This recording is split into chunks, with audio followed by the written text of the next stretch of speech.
Ines was still holding her water glass when Silas said it, halfway through the pot roast his mother had made, in the same even voice he might have used to comment on traffic. "It's been 3 weeks, Ines. People move on." The table went quiet in the particular way tables go quiet when everyone already knows what's being discussed and has simply been waiting to see who would say it out loud first. Paulette, Silas's mother, nodded slightly over her plate, the small approving nod of someone who agreed with a sentiment but didn't quite want to be the one who'd voiced it. Dean, Silas's father, kept his eyes on his food. Across the table, Silas's younger sister Odalis shifted in her seat and said nothing at all, which felt, to Ines, like its own kind of answer. Ines set the water glass down carefully, the way you set something down when you don't entirely trust your own hand. 3 weeks. She had counted the days too, though she doubted Silas realized that, doubted he understood that she had been counting them the way you count anything that marks the distance between yourself and the worst afternoon of your life, the 12-week ultrasound that had gone silent, in a way ultrasounds weren't supposed to go silent, the technician's face changing in a way that told Ines everything before the doctor ever said a word. She didn't say anything back to Silas at the table. She had learned, over the past 3 weeks, that there wasn't much point in arguing with a room that had already reached its own quiet consensus about how long grief was allowed to last. She finished the meal in near silence, helped clear the plates out of habit rather than any real desire to be useful, and went upstairs to the guest room she and Silas had been sharing since they moved into his parents' house 8 months earlier. A room that had, until recently, held a half-assembled crib in its closet that nobody in that house had mentioned since the day the ultrasound went quiet. What none of them knew yet, not Silas, not Paulette, not Dean, was that 6 months before any of this happened, Ines's grandmother had sat down with an estate attorney and quietly restructured the family trust that owned the very house they were all currently living in, naming Ines, and only Ines, as sole trustee. Ines and Silas had met 7 years earlier in a graduate program neither of them finished in the field they'd originally intended, both of them drifting sideways into careers that had little to do with what they'd studied, the way a lot of people in their generation seemed to.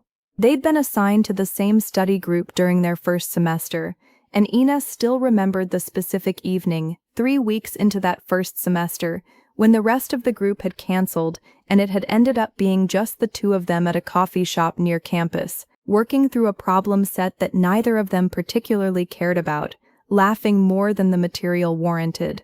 Silas had walked her back to her car that night, in the kind of early autumn cold that made you want to linger outside anyway, and had asked, almost shyly, whether she'd want to get dinner sometime that had nothing to do with a problem set. Ines had said yes before she'd fully finished thinking about it, and for the first several years after that, she rarely had reason to regret the speed of that decision, though later, in quieter moments, she would sometimes wonder whether that speed had cost her the chance to notice things she might otherwise have caught.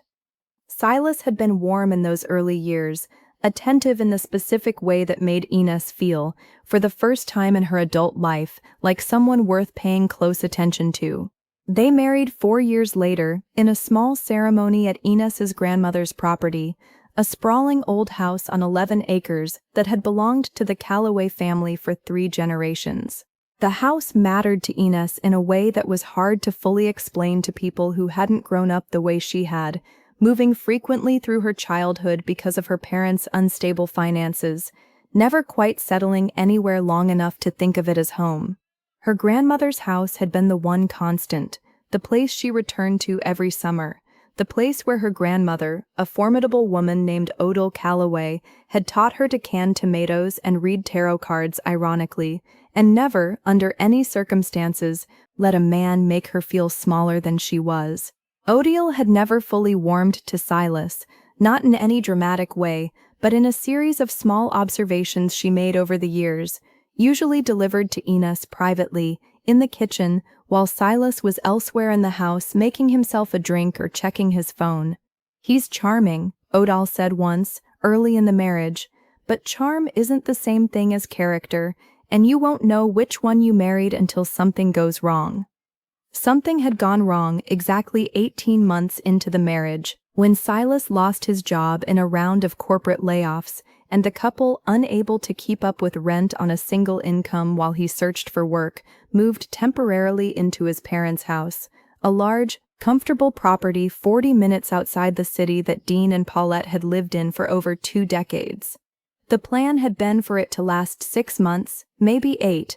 8 months later, Silas had found new work, but the move back out kept getting delayed, first by the cost of first and last month's rent on a new place, then by Paulette's insistence that it made more financial sense to keep saving while they had free housing, then, eventually, by nothing in particular except the slow inertia of a plan that had quietly stopped being a plan at all. Odile Calloway died 11 months after Ines and Silas moved into the Fenwick house, following a short illness that had progressed faster than anyone expected. Ines had been at her bedside for most of the final week, and it was during one of the quieter afternoons in that week, while Silas was at work and Odile was still lucid enough to talk in long, unhurried sentences, that her grandmother told her, almost in passing, that she had made some changes to the family trust a few months earlier. "I want you to have full control of the property," Odile said, her voice thinner than it used to be but no less certain. "Not shared control, not something that gets decided by committee. Yours." Ines had assumed, at the time, that this was simply about inheritance, the ordinary business of an elderly woman putting her affairs in order. She hadn't fully understood, until much later, that her grandmother had specifically structured the trust so that Ines, and only Ines, held authority as trustee over major decisions concerning the property, a designation that would, as it turned out, have very little to do with inheritance and a great deal to do with the 11 acres and large house that Dean and Paulette had been living in, essentially rent-free, since before Ines was even born. "Your grandmother's trust owns this land outright," the estate attorney explained to Ines months later, after Odile had passed and the legal transitions had finally worked their way through probate. "Your in-laws have lived on the property as tenants of the trust for over 20 years, under an informal arrangement your grandmother never fully documented. As sole trustee, any changes to that arrangement, any capital improvements, any loans secured against the property, all of it requires your signature and your approval." Ines had absorbed this information the way you absorb most large, abstract facts about your own life, understanding it intellectually without yet feeling its full weight. It would be several months before she understood exactly how much weight it actually carried. She'd gone back to the attorney's office once more that same month, unable to shake a nagging curiosity about why her grandmother had made this particular choice, at this particular time, rather than simply leaving the property to Ines outright the way most families handled these things. The attorney, a patient woman who had clearly known Odile for many years before her death, had pulled a folder from a locked cabinet and shown Ines a handwritten note her grandmother had attached to the trust amendment, something she'd apparently insisted on including alongside the formal legal language. "I have watched my granddaughter fold herself smaller in that house for 8 months now," the note read, in Odile's familiar slanted handwriting. "I don't know what will happen in that family, and it isn't my place to guess. But I want her to have something no one can quietly take from her in case she ever needs it. Land doesn't ask you to be smaller. I never want her to forget that." Ines had cried reading it, sitting in the attorney's small office with the folder open on her lap, understanding for the first time that her grandmother hadn't simply been organizing paperwork in those final months. She had been watching, carefully, the same way she'd always watched everything, and had quietly built a door Ines might one day need to walk through, long before Ines herself had any idea she would. The miscarriage happened at 12 weeks, on an ordinary Tuesday afternoon that had started with nothing more alarming than mild cramping Ines had assumed, hopefully, was nothing. It wasn't nothing. By the time she reached the emergency room, the bleeding had become impossible to ignore, and the ultrasound technician's silence had told her everything before a doctor ever confirmed it in words. Silas had been decent. In the immediate aftermath, he'd driven her home from the hospital, sat with her that first night while she cried in a way she hadn't cried since she was a child, canceled his plans for the rest of the week without her having to ask. For the first several days, Ines had let herself believe that whatever had felt distant in their marriage over the past year might close back up under the weight of shared grief, the way hard things sometimes brought people closer instead of further apart. That belief lasted about a week and a half. The first sign that Paulette's patience for Ines' grief had a shorter timeline than Ines' own came 10 days after the miscarriage, when Ines walked into what had been intended as the nursery, a small room down the hall from the guest room she and Silas shared, and found the closet empty. The half-assembled crib, the small collection of onesies Ines had already started buying despite every well-meaning warning about waiting until 12 weeks, all of it gone. She found Paulette in the kitchen and asked, as evenly as she could manage, where everything had gone. "I donated it," Paulette said, not looking up from the onions she was chopping. "I thought it might be easier for you not to see it every day. You can always get new things when the time comes." Ines stood in the doorway for a long moment, trying to find words for the particular kind of violation she felt, someone else deciding, on her behalf and without asking, what would or wouldn't be easier for her grief to survive. She didn't find the words that day. She went back upstairs instead, sat on the edge of the guest bed, and cried quietly enough that no one downstairs would hear her. The second sign came 2 weeks later, at a family dinner that had nothing to do with Ines at all, when Dean announced, over dessert, that Odalis' sister-in-law was pregnant, due in the spring, and the table erupted into the kind of warm, effusive congratulations families offer for good news. Ines smiled and said the right things, asked the right questions about due dates and names, and excused herself early, citing a headache that was not entirely a lie, because sitting through an hour of enthusiastic pregnancy talk 4 weeks after her own loss had produced a headache that was very real by the time she made it upstairs. Nobody in the family seemed to notice the timing, or if they noticed, nobody thought it worth adjusting the conversation around. The third sign, and the one that finally cracked something loose in Ines that the first two hadn't quite managed to, came the following week, when Paulette mentioned, during an otherwise unremarkable Sunday afternoon, that she'd read an article about how women who miscarried early often conceived again quickly afterward, sometimes within the same few months, and wouldn't that be a nice way to move forward from all this?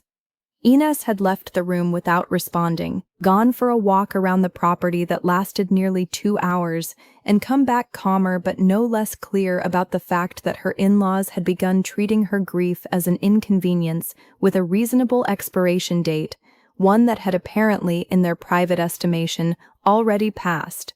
The fourth sign came a few days after that, when Ines overheard Paulette on the phone with a friend, in the kitchen, apparently unaware that Ines had come downstairs quietly for a glass of water.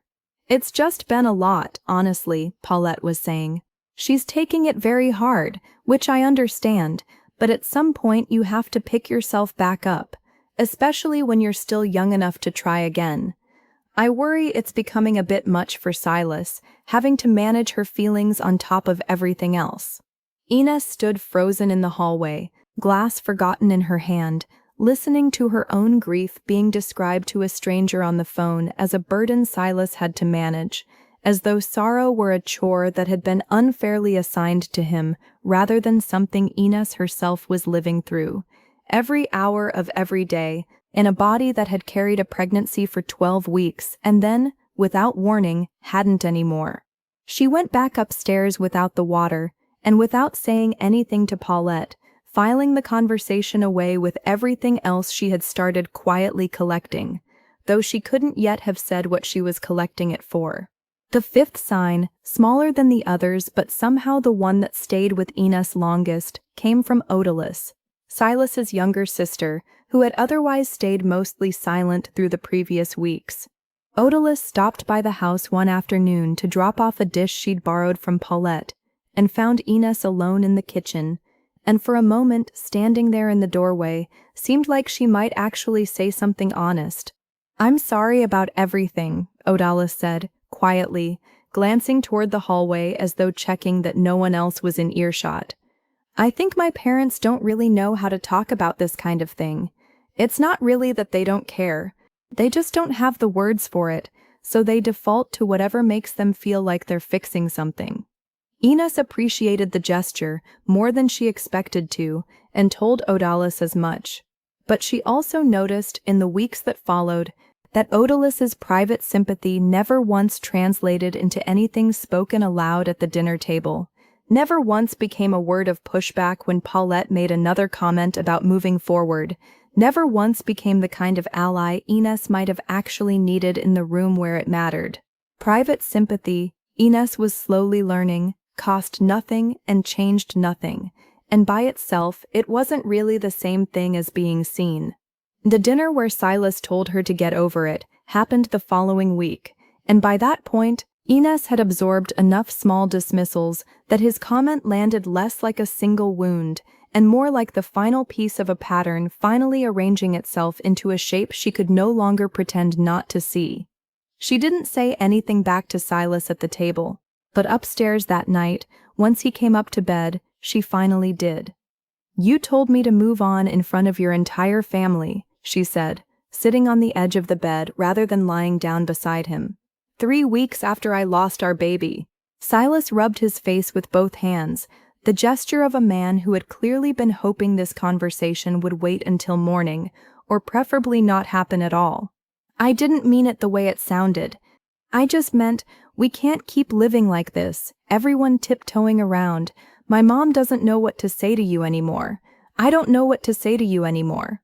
"You could try saying that you're still grieving too," Ines said. "That would be a start. Instead of telling me I'm taking too long to be sad about something that happened 3 weeks ago." "It's not that I don't think you're sad," Silas said, though his tone suggested he hadn't fully worked out what he did think, only that he wanted the tension in the house to end, one way or another, as quickly as possible. "I just think you're letting it take over everything. My mom feels like she can't even talk to you anymore." Ines looked at him for a long moment, trying to find, somewhere in his face, the person who had sat beside her hospital bed a decade earlier when she'd had her appendix out, who had once driven 3 hours in a snowstorm to be at her side after a car accident that turned out to be minor but hadn't felt minor in the moment. She didn't fully find him. What she found instead was someone more concerned with restoring the household's comfort than with the fact that his wife had lost a pregnancy she had wanted more than almost anything in her adult life. The trust attorney called Ines on a Thursday morning, 3 weeks after that dinner, with a matter she hadn't been expecting and initially struggled to fully understand. "Your father-in-law submitted an application for a home equity line of credit against the Callaway property," the attorney explained, her voice carrying the careful neutrality of someone delivering information she suspected would land as unwelcome. "The lender flagged it because the property is held in an irrevocable trust rather than titled directly to him. As sole trustee, any lending secured against trust assets requires your authorization. The bank reached out to our office for clarification, which is how this came to my attention." Ines sat very still at her kitchen table, turning the information over slowly. "What was the loan for?" "According to the application, a renovation project," the attorney said, "converting a room on the second floor into a home gym and office space. The application listed the address of what I believe is currently used as your guest room's adjacent space." Ines knew immediately, without needing to ask further, exactly which room that was. The nursery, the one Paulette had already emptied of everything Ines had bought for it, weeks before Dean apparently decided it made more sense, going forward, to convert that same space into something for himself. "How much was the loan for?" Ines asked, though the number itself mattered less to her than the fact of the application existing at all, than the simple, undeniable fact that no one had thought to mention any of it to her before submitting it. $68,000, the attorney said. The bank's underwriting department flagged the title issue almost immediately, since the property doesn't show your father-in-law as an owner of record in any capacity. He listed himself as owner on the application, which the bank is treating generously as a misunderstanding of how the trust structure works rather than anything more serious. But it does mean nothing can move forward without your written authorization, and frankly, without my drafting some clarification of the terms your grandmother left somewhat informal. Ines asked what her grandmother had actually written into the trust documents about the property's use, curious, for the first time, about the exact language rather than the general gist she'd absorbed during probate, wanting to understand precisely how much authority she actually held before she decided how, or whether, to use it. The language is fairly broad, the attorney said. It gives you, as trustee, discretion over any decisions materially affecting the property's condition, financing, or occupancy. Your grandmother was specific about naming you as sole trustee and specific about giving you broad authority, but she left the day-to-day arrangements with your in-laws informal, which I suspect was intentional. I think she wanted you to have the power without necessarily having to use it unless you needed to. Ines thought about that phrase for a long time after the call ended, unless you needed to, and found herself wondering how much her grandmother had actually anticipated in those final months about exactly the kind of situation Ines now found herself standing in the middle of. She confronted Dean and Paulette together in their own living room on a Saturday afternoon when Silas happened to be out running errands, a timing Ines hadn't planned but didn't regret either. "I got a call from the trust attorney this week," she said, standing rather than sitting, though neither Dean nor Paulette had offered her a seat in the first place, about the loan application for the second-floor renovation. Dean's expression shifted through several stages in quick succession, surprise first, then something closer to irritation at having been caught in a process he clearly hadn't expected to require anyone else's permission. "It's our house, Ines. We've lived here 23 years. I didn't think a home improvement project needed a family meeting." "It's not your house," Ines said, and she heard her own voice come out steadier than she'd expected. "It's held in a trust my grandmother set up. I'm the sole trustee, which means, legally, any loan secured against that property, any major renovation, requires my signature, and I didn't give it." Paulette's face had gone tight, the particular tightness of someone recalculating a situation they'd believed was already settled in their favor. "Odile always said this house would go to family. We are family." "She left it in trust, with me as trustee specifically," Ines said. "I only found out why a few months ago when I asked the attorney directly. She told me, before she died, that she'd watched how this family handled hard things, and she wanted to make sure I had some real protection in case I ever needed it." Dean's jaw tightened. "This is about the pregnancy, isn't it? You're punishing us because we told you it was time to move forward." "Ines isn't about the pregnancy," Ines said, though she understood, saying it, that it wasn't entirely true either, that the timing of everything, the empty closet, the dinner party celebration she'd had to sit through, the comment about moving forward, Silas's own comment at that dinner table, had all quietly built toward this exact moment, a moment where she finally had a piece of leverage that had nothing to do with anyone's opinion of how long her grief was allowed to last. "This is about the fact that you applied for a loan on a room that used to be my nursery without asking me anything at all. You didn't ask because you didn't think you needed to. That's the actual problem." Paulette's voice rose slightly, the first real crack in her usual composure since Ines had walked in. "We have lived on this land for 23 years, Ines. We raised Silas here. We've paid the taxes on it more than once when your grandmother fell behind. Are you really going to stand there and tell us we don't have any say in what happens to it? I'm telling you that legally you don't, not without my approval," Ines said. "I'm not saying that to be cruel. I'm saying it because it's true, and because for 8 months I've lived in this house being told, in 100 small ways, that my feelings were a burden and my grief had a deadline. And then I find out you tried to take out a loan on the one room in this house that actually meant something to me, without so much as mentioning it." Dean shook his head slowly, still working through the logic of the situation as though it might yet resolve itself in his favor if he found the right argument. Your grandmother would never have wanted this. She would never have wanted you using her trust to punish this family. My grandmother spent the last months of her life making sure I'd have some kind of protection, Ines said. I don't think she was thinking about punishment. I think she was thinking about exactly this. A moment where I needed something solid to stand on, and nobody in this house was going to offer it to me on their own. Silas came home 20 minutes later, in the middle of the conversation's aftermath, walking into a living room thick with a silence that told him immediately something significant had happened while he was gone. Ines told him everything that evening, calmly, without theatrics, laying out the trust structure, the loan application, the conversation with his parents. She watched him try, for several long minutes, to find some angle from which the situation could be reframed as a misunderstanding rather than what it actually was, his parents assuming ownership over something that had never legally belonged to them, converting the space that would have held their child into a home gym without a second thought for what that space had meant to Ines.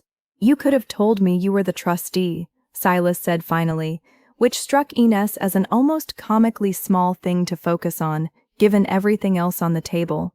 I didn't fully understand what it meant myself until a few months ago, Ines said, and even if I had, I'm not sure it would have changed anything about how your family's been treating my grief for the last several weeks.